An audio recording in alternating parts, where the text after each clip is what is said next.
Is there an agenda against Liverpool? Well, Liverpool have had some crazy decisions go against them. And right now, Liverpool are top. But what I can definitely promise you is if Liverpool do not win the league come May, they will look back at all these decisions and blame them here. At the moment, it's getting swept under the rug. Why? Because Liverpool are playing well and Liverpool are top. But let's have a look at some of these decisions. Last night, Liverpool played Burnley and 2 goals were disallowed for Liverpool. The first one, Darwin Núñez was judged to have committed a foul prior to the goal being scored. So because of that, the goal was disallowed. For me, it happens.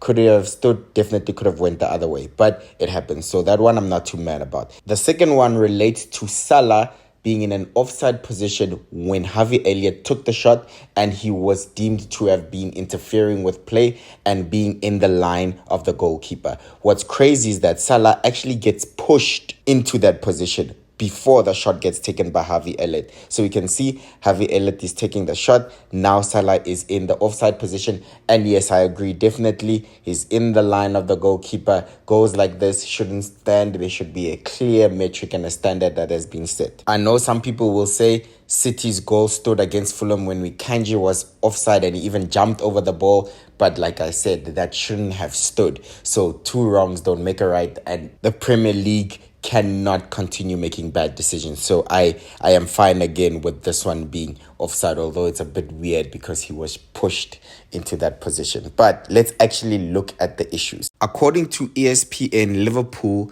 have been deducted a total of 3 points because of VAR. And for me, how do they calculate that? Because Liverpool against Arsenal, a penalty should have been given to Mo Salah because Odegaard was playing basketball with the ball. Clear handball. Should have been a penalty. Easy decision. That means Liverpool would have won the game. So that's an extra 2 points because they drew, okay? First game of the season, Chelsea versus Liverpool. A penalty not given for Nicholas Jackson. Clear handball again. Stopping a goal. He's literally stopping a goal here. And Liverpool drew the game 2-2, if I'm not mistaken. And therefore, another 2 points dropped. Spurs against Liverpool again. Perhaps this one, the most craziest decision we've ever seen in the Premier League, where Liverpool scored a perfectly legitimate goal. Onside, clear with VAR, and then there was that mess, and the goal was incorrectly ruled out for offside. It was so bad that they even had to issue out an official apology for Liverpool, but we know that that would have been the first goal of the game during the first half. Liverpool would have went 1-0 up, but instead Son went to go score on the other side, and although Gakpo equalized, Liverpool went into half-time at 1-1, but it would have been a different game probably if Liverpool had taken the lead. And we know also in that game that Curtis Jones got a red card. It was also subjective because he actually got to the ball first and his foot rolled over the ball. To be fair, a little bit harsh, but that one I also accept. It happens.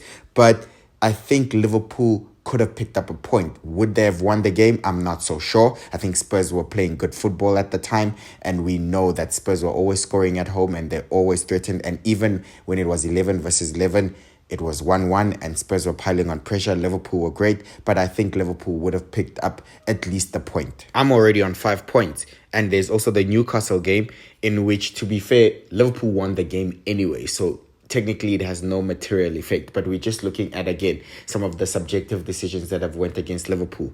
Van Dijk got a red card after his tackle on Alexander Isak was deemed not to be necessarily malicious.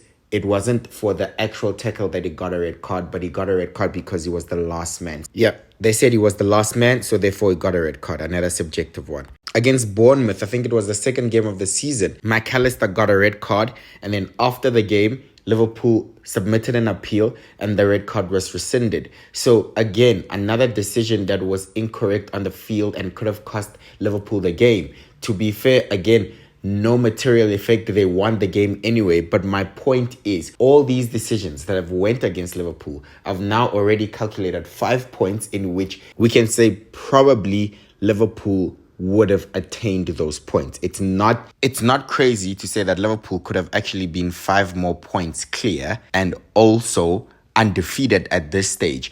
But my point is that right now, all is good. No one is making a big deal out of it because Liverpool are top. And I promise you, come the end of the season, if Liverpool do not win the league, there will be an outrage and everything will go back to all these decisions we've seen so far.